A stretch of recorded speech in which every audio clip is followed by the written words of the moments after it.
ರಾಘವಾಂಕ ಎಲ್ಲೋ ಒಂದು ಕಡೆ ಹೇಳ್ತಾನೆ ಹರಿಶ್ಚಂದ್ರ ಹೆಂಗಿದ್ದ ಅಂತ. ಹರಿಶ್ಚಂದ್ರನಿಗೆ ಇದನ್ನು ಮುಗಿಸ್ಬಿಡ್ತೀನಿ.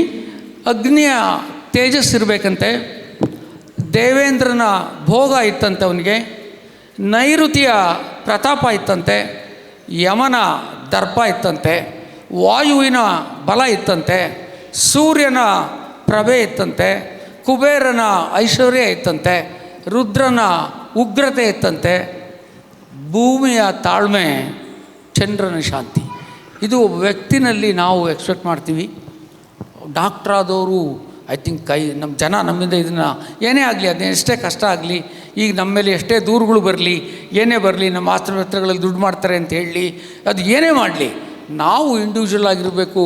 ಮತ್ತು ಇದ್ದರೆ ಏನಾಗುತ್ತೆ ಅನ್ನೋದಕ್ಕೆ ಇವತ್ತು ನೀವೆಲ್ಲ ಸಾಕ್ಷಿ. ಇಷ್ಟೊತ್ತು ತನಕ ನನ್ನ ಬ್ಲಾಬರಿಂಗನ್ನು ಕೇಳಿಸ್ಕೊಂಡಿದ್ದನ್ನು ಹೇಳಿ, ಐ ಥಿಂಕ್ ಬದುಕು ಒಳಿತಿನೆಡೆಯ ಧ್ಯಾನದಂತಿರಬೇಕು ಅನ್ನೋದು ನಮ್ಮೆಲ್ಲರ ಬಾಟಮ್ ಲೈನ್ ಆಗಿರಲಿ ಅನ್ನೋದು ನನ್ನ ನೈತಿಕತೆ. ಮತ್ತು ಚಾರಿತ್ರವಿಲ್ಲದ ವಿಜ್ಞಾನ, ಧರ್ಮವಿಲ್ಲದ ವಿಜ್ಞಾನ ಧೂರ್ತರ ತಾಣವಾಗುತ್ತೆ ಅಂಥೇಳಿ ಐನ್ಸ್ಟೀನ್ ಆವಾಗಲೇ ಹೇಳಿದ್ದ.